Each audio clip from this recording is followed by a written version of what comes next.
Watching Wisely. My name is Daniel Vallis from InformedChristians.com, a website ministry devoted to discerning current events from a Christian and biblical perspective.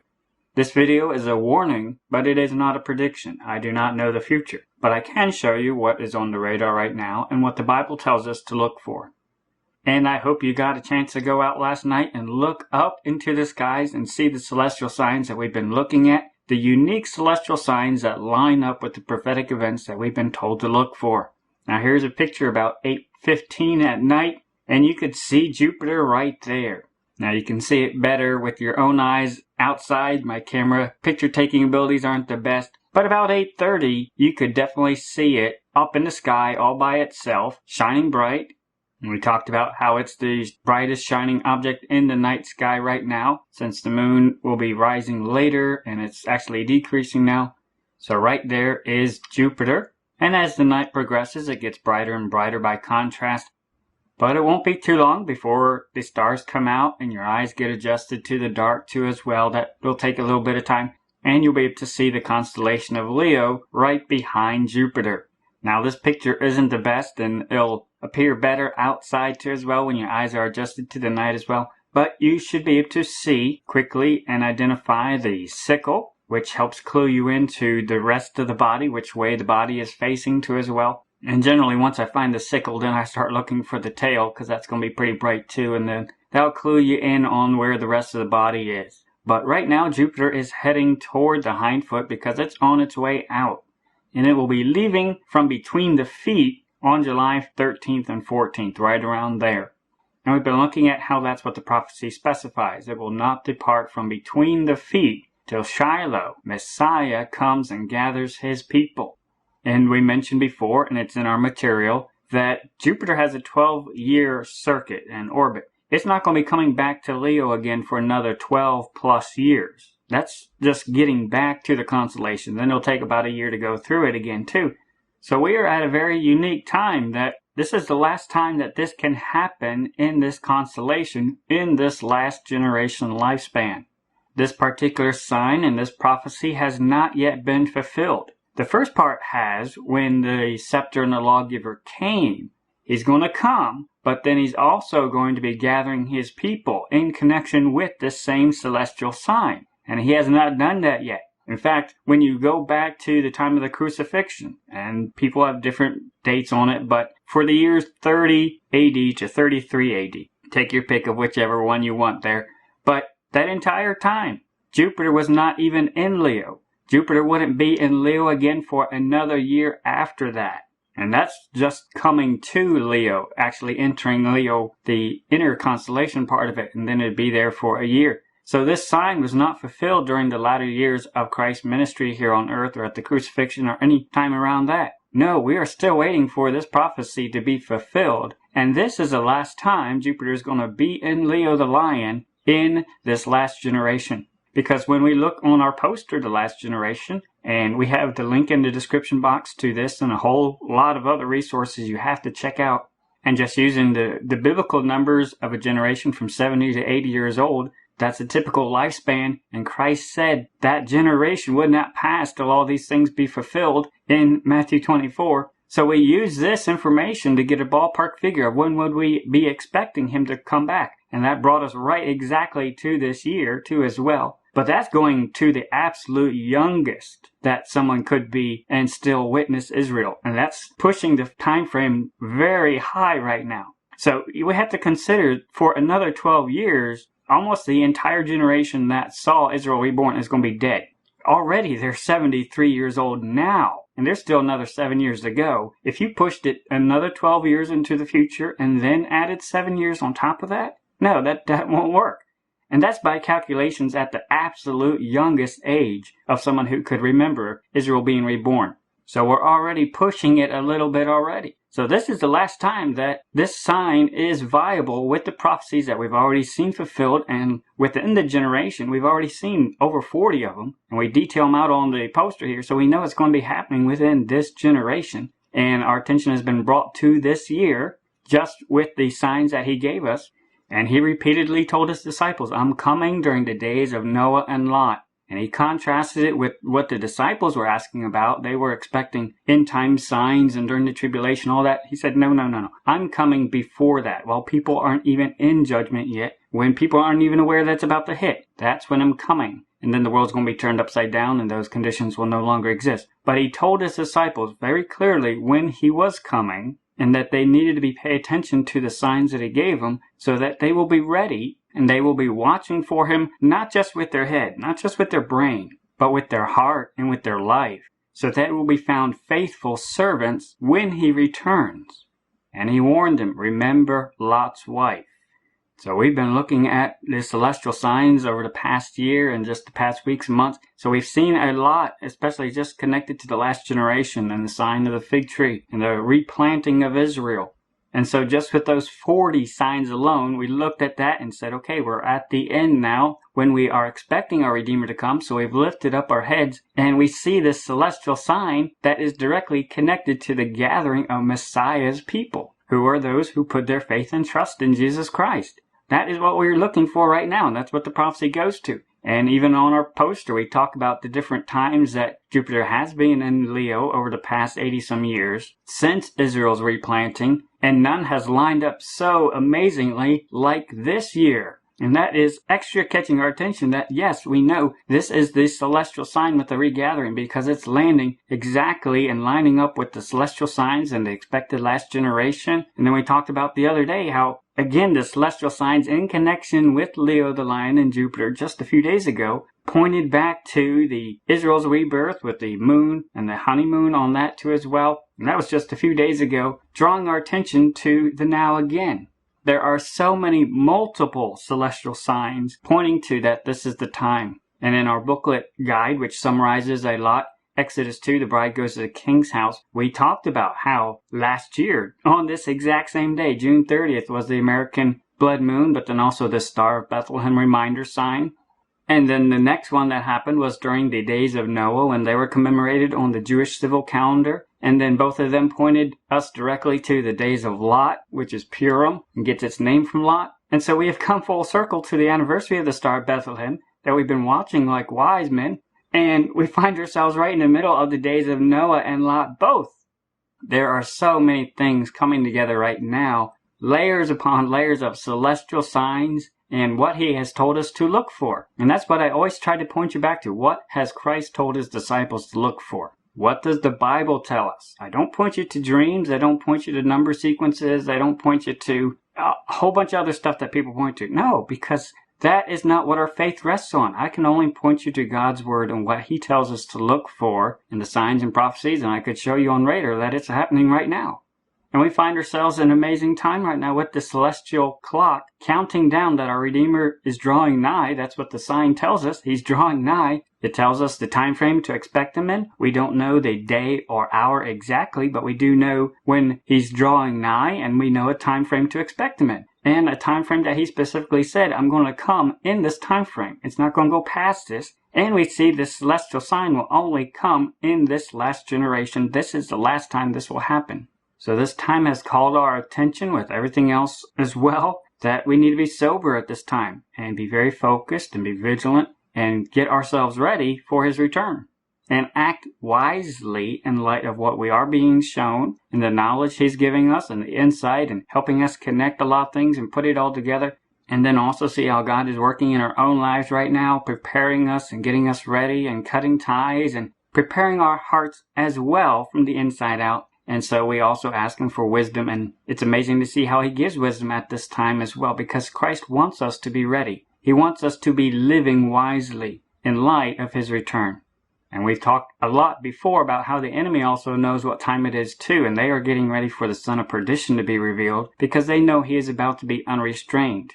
And just today, in the past few days, there was a news article about a Roman gate found in Israel that sheds new light on Pan worship. And they were using this to push the reminder of, a gate in connection with Pan, an entry with Pan. And we've seen a lot of that lately. They know there is about to be a gateway. There's about to be an opening. There's about to be a triumphal entry of the son of perdition as well. And it's interesting because they found this particular mask last year. But again, they're bringing attention now to the context of it, bringing attention to the gate, really emphasizing the gate. And they've been making a big push on the gates lately because they know there is about to be a triumphal entry. The son of perdition is about to be unrestrained, and they're celebrating because they know what time it is. They can read the Bible. They see the celestial signs. They know Shiloh is about to gather his people.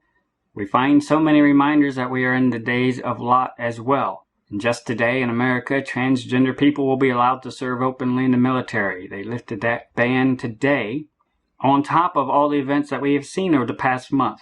And June is officially called the Pride Month here in America and other places too as well. But just when it ends, it doesn't mean we're at the end of the days of Lot. No, that's just a designation here in America. And really around the world, they will use this month to have their summer kickoff events for the entire summer. So the days of Pride and the days of Lot are going to continue, and they're going to have different events throughout the year. But this area right now, where we are at right now, is the thick of it.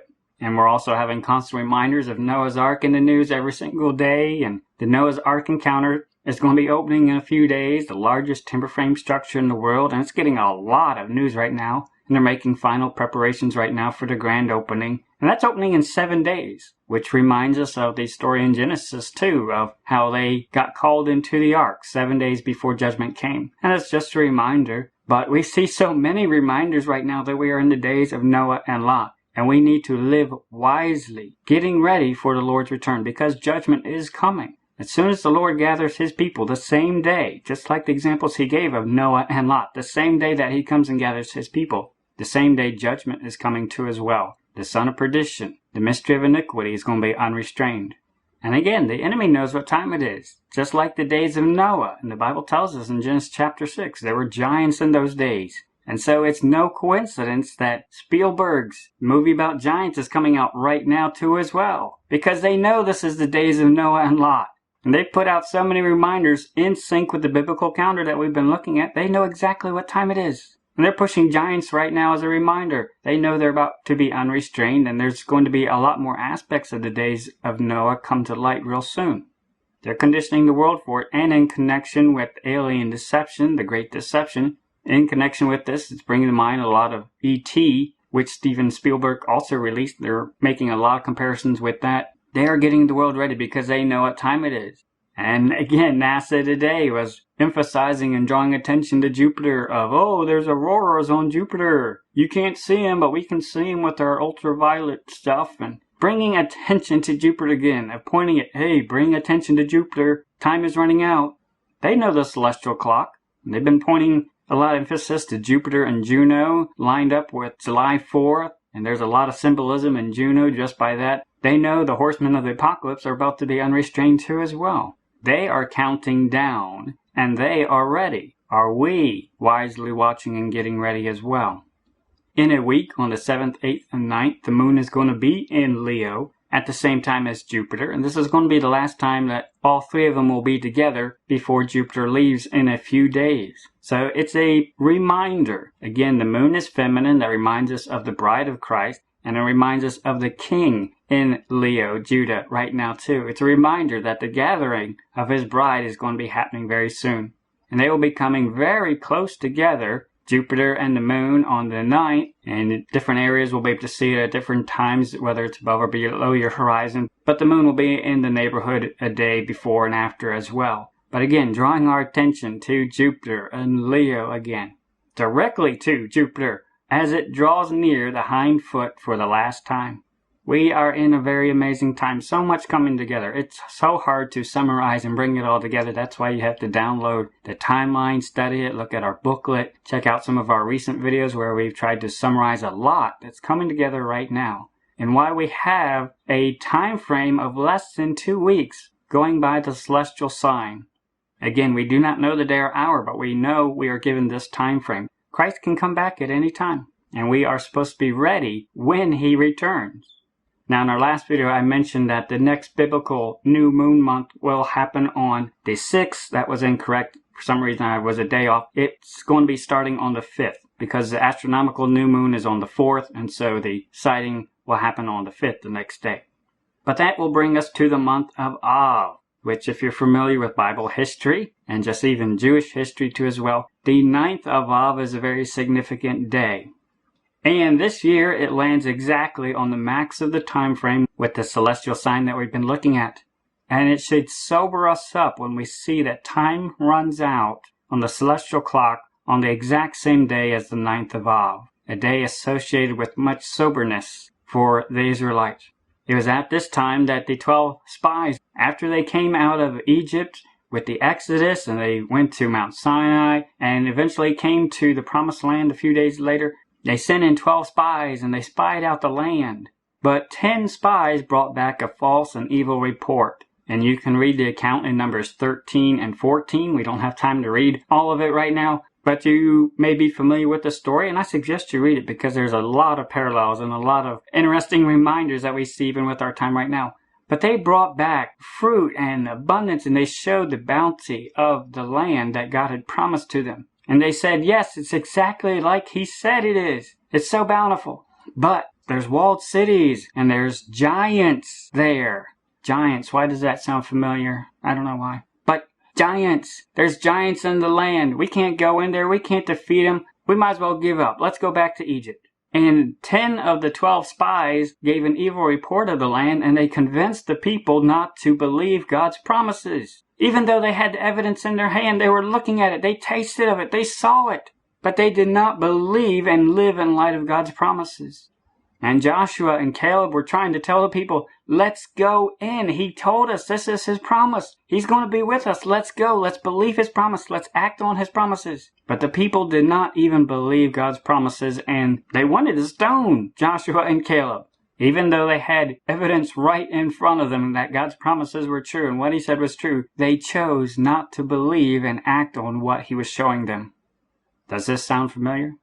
What are we doing when we see all the things that God is showing us right now come together exactly on top of each other? Are we believing God's promises? When they rebelled against the promises, God made a decision in Numbers 14:26. And the Lord spake unto Moses and unto Aaron, saying, How long shall I bear with this evil congregation which murmur against me? I have heard the murmurings of the children of Israel which they murmur against me. Say unto them, As truly as I live, saith the Lord, as ye have spoken in mine ears, so will I do to you. Your carcasses shall fall in this wilderness, and all that were numbered of you, according to your whole number, from 20 years old and upward, which have murmured against me. Doubtless ye shall not come into the land, concerning which I swear to make you dwell therein, save Caleb the son of Jephunneh, and Joshua the son of Nun. He told them, I can hear what you're saying. I can see you. You are not believing the promises which I told you about. You don't want to come into my promises? Then you can stay. Does that remind you of His warnings to His disciples? Remember Lot's wife. If you love this world and you live for this world, God will let you stay. He did it before at Sodom. He did it again here. He is serious about His promises. They had entered into a covenant with Him several days before, and He had warned them that there would be consequences if they did not obey His covenant. And here, several days later, they did not believe His promises, and now He's punishing them. He had told them before this was going to happen. But they did not even believe the promises, even though they had seen Him do so much. Even though they saw physical evidence brought back from the promised land right in front of them. Friend, what are we doing with the promises that God has given us and the celestial signs we see in the heavens right now directly pointed to in Scripture as well? Are we believing what Christ is showing us now from the promised land? That Shiloh is going to gather His people. This will happen. He has shown us so much already that has caught our attention. Are we believing His promises? And just like the parable of the wise virgins, He points out here, I'm going to bring in those who believed me and were trying to convince you that the promises were true. I'm going to bring them in, but I'll let you stay. I'll let you die here. Christ is very serious about His promises. Numbers 14, verse 31. But your little ones, which ye said should be a prey, them will I bring in, and they shall know the land which ye have despised. But as for you, your carcasses, they shall fall in this wilderness. And your children shall wander in the wilderness 40 years, and bear your whoredoms until your carcasses be wasted in the wilderness. After the number of the days in which ye search the land, even 40 days, each day for a year, shall ye bear your iniquities, even 40 years, and ye shall know my breach of promise. You're going to know it. You're going to know it by experience. I told you before that there would be repercussions if you don't act on what I tell you. And we're having to change things around. I'm going to have to put you off a little bit. The word there, breach of promise, is the idea of alienation. We're going to put these promises on hold. You are acting up. You're going to be punished. You're going to be grounded. They did not believe the promises. They did not act on them. Friend, what are we doing with the promises God shows us? Are we living in light of them? Are we changing how we live? Are we living for eternity right now? Or are we more concerned and worried and worked up about life down here and everything that's going on down here? Are we more concerned about this world than we are eternity and living for the things of Christ? Do we dismiss the promises that He gave and the warnings He gave about being ready? Do we just treat it flippantly of, oh, well, if He comes, He comes? No, you better treat it very serious. He gives the warning, be sober. You better be very sober about the promises that God gives because it comes with warnings. And we've looked at a lot of those. Christ expects His servants to be ready and to act and live on those promises. Live in light of His coming. Because remember Lot's wife, she did not want to embrace the promises. She got left behind because that is what she wanted. And so this day is commemorated every year. The 9th of Av is commemorated in the 5th month, when God gave them the news that they were not going to be allowed to enter the promised land at that time because of their choices. Remember Lot's wife. It should very much sober us up that it goes directly in line with the parable of the 10 virgins. And He draws our attention to that on the very day that the countdown ends. Are we living in light of the promises that God has shown us and all the warnings of how we should be ready when He returns? We've looked at before, He's coming to gather His people. But He has told His people that they are soldiers, they are servants, they are salt, they are light, and there are responsibilities that come with those positions. And He told His servants plainly. He has given legal notice. If you are a hypocrite and you know better but you don't get yourself ready, you will be left behind with the unbelievers. Remember Lot's wife. And so when we look at the celestial clock and the biblical radar of the stories and the shadows and patterns that are being rehearsed for us, it should call us to be very sober, that there are warnings connected with all these promises. Again, in Matthew 24, and we covered this a few days ago, His disciples wanted to know all the gory details about the tribulation, but He told them, no, this is what I want you to pay attention to. These are the signs I want you to look for. Look for Israel being reborn, and then all the prophecies that go with that. And keep in mind, I'm coming during the days of Noah and Lot. I'm not coming during the tribulation and all the events that you have this morbid curiosity about. I'm not coming then. I'm coming to gather my people right before that happens. And so we need to focus on what has Christ told us to look for. Look for that. We've seen the last generation and all the signs and the final celestial countdown that's going on right now. And we see some important reminders at the very end of this countdown that point back to that we need to be ready. Now, the other thing that happened on the 9th of Av, one reason why it is so prominent in the Jewish mindset is that was the day that the temple was destroyed too as well. Twice, 2 different times in history, on the exact same day, the temple was destroyed. And so in 70 AD, the second temple was destroyed, and all the treasures were carried out by Titus. But if you'll remember from Matthew 24, Jesus told His disciples this would happen. And do you remember why it happened? Well, at the exact same time that He made the triumphal entry was when He fulfilled prophecy, when He told the Jewish people, I would be coming to you. And so Shiloh came. This is when Shiloh came. This was when the first part of this celestial sign was fulfilled, when Christ came through the gates, when He made His triumphal entry. And this was just a few days ago. This pattern shadow has been rehearsed for us. And our attention has been drawn to it this year alone too as well. He made His entry. He fulfilled that first part. Shiloh came. He's getting ready to finish the second part to gather His people. But do you remember when He came the first time, nobody was ready. Nobody was waiting for Him. Luke 19:41. And when He was come near, He beheld the city and wept over it, saying, If thou hadst known, even thou at least in this thy day, the things which belong unto thy peace, but now they are hid from thine eyes. For the days shall come upon thee, that thine enemies shall cast a trench about thee, and compass thee round, and keep thee in on every side, and shall lay thee even with the ground, and thy children within thee, and they shall not leave in thee one stone upon another, because thou knewest not the time of thy visitation. You didn't believe the promises that I was coming, you didn't keep track of it, you weren't watching, you weren't ready. So I'll hand you over to your enemy. And if you read the accounts by Josephus and the historian Usher, it all happened exactly like he said. They walled them in, they kept them in on every side, and they razed Jerusalem to the ground and plowed it under. And all this is commemorated on the Arch of Titus, that God's word is true. Because they were not watching for him, and they were not living in light of his return, Christ handed them over to their own enemies. This should sober us up. There is a monument in our world that God's prophecy is true, that the first time Shiloh came, nobody was watching for him, and judgment came because of that. And that was from the triumphal entry. And now we find ourselves at a celestial marker pointing straight back to that exact same time, to the exact same event, when Shiloh is going to be coming to gather his people. When the Son of Man cometh, shall he find faith on the earth? Will he find those who are living as though he is coming back? This should sober us up, especially when we remember what happened the first time he came. Remember Lot's wife. And also remember, we are called to be the bride of Christ. We should be living like it. We should be living in light of his return. We should be living so that sin is out of our life, and we are living so that Christ is seen in us, so that we are shining bright for him. Are we? We find ourselves approaching the time when the 12 spies went into Israel. 10 did not believe the promises.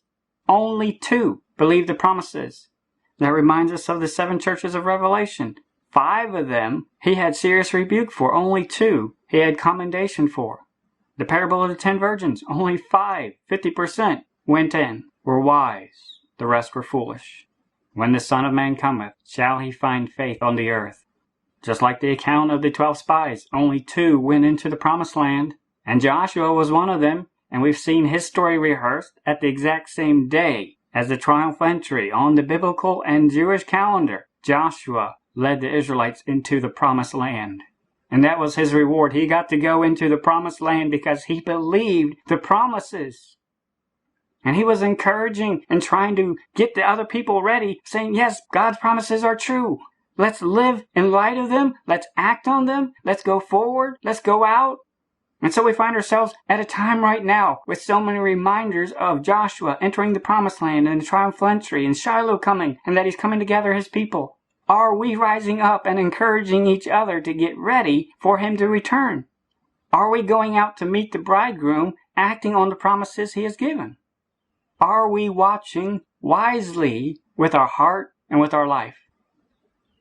On our poster, the fig tree metaphor, we cover the promises that the disciples were well familiar with, of the fig tree was going to be replanted one day. And he told his disciples, when you see this being replanted, all of the other events are going to happen right in this context. And they're going to see all the other things too as well, including the tribulation. And so we have all this laid out on our poster, The Last Generation. We see so much coming together right now that he has told us to look for. We see it happening around us in history and world events and in the celestial signs right now. What are we doing with it? We see the celestial signs right now even pointing to that time is running out and reminding us of the Bible passage again of the gathering of his people. We have seen all the other things come true. Why should we doubt that his promises are true? Definitely download this poster. I've updated it with this recent information too as well, so definitely download the poster. Study it. If you can, print it out. There is so much coming together. I cannot summarize it in one video. And that's why we've made all these print materials available. Definitely check out the links in the description box. We see the celestial countdown going in the skies right now. We find ourselves with less than 2 weeks. We do not know the day or hour, but we have seen the first parts fulfilled. We've seen what happened at those events and the reminders of those events right on our horizon too as well right now. What are we doing with the promises God has given us? Are we living in light of them? Are we treating them flippantly? Or are we embracing them like Joshua and Caleb? Are we embracing the promises like the wise men? Are we embracing the promises like the wise virgins, going out to meet their bridegroom? They've heard he's coming. They cannot see him yet, but they're getting ready and they're going out to him because they heard the trumpet call at midnight saying, he is nigh, even at the doors. Go ye out to meet him. What about you, friend? Are you acting wisely? Satan knows what time it is. He's been getting his disciples ready. They believe the promises more than most Christians do. They know there's entire monuments in this world, reminding the entire world that God's promises are true and that there are judgments that follow for those who do not live in light of those promises. For the hypocrites. And Satan has been drawing attention to these exact same reminders, reminding the world God's promises are true, and we're about to be unrestrained. And Lot's wife is about to be caught again. And they've been pointing out to many reminders that they know the son of perdition is about to be unrestrained. The gates are about to open. The gates of hell are about to open. They know what time it is. They know the church is running out of time to get ready for their Lord's return. They know what happened the first time he came, and they know what will happen the second time to those who are not ready. When we know what time it is, that it is high time to awake out of sleep, we need to wake up. We need to put off a lot of things right now. We need to cast things off. We need to trim things off. We need to be very sober. We need to be very focused, because Shiloh is coming to gather those who are ready and living in light of his return. The hypocrites will be left here just like Lot's wife. What are we doing with the promises? Are we just looking at them? Or are we rising up to go out and meet the bridegroom halfway? The Bible tells us we need to be sober. We need to be vigilant. We must be ready. Are we living our life now so that when the trumpet call of his voice calls us to assembly, we will have nothing holding us back? We will have nothing tied to our heart. We will not be obsessed with the cares of this world. Now's the time where we trim off what we need to, anything holding us back from getting ready for his return. Now is a good time to rehearse some of the reminders that we've collected for you in our booklet about how we need to purify and sanctify our life now so we are ready as the bride of Christ. Things we need to prepare in our heart, things we need to prepare in our soul, things we need to prepare in our mind, so that he will find us being faithful to the great commandment of loving the Lord thy God with all thy heart, with all thy soul, with all thy mind. It all comes back to love. He's coming back to see who loves him, who believes that he's coming back, and that he's coming back for his beloved, the one he loves, but also the one who loves him. 1 John 3:3, and every man that hath this hope in him purifieth himself, even as he is pure. Now is the time where we strive to be like Christ. Now is when we must be watching wisely with our heart and life, and so much the more as we see the day approaching. Serve Christ first and highest above all else. Maranatha.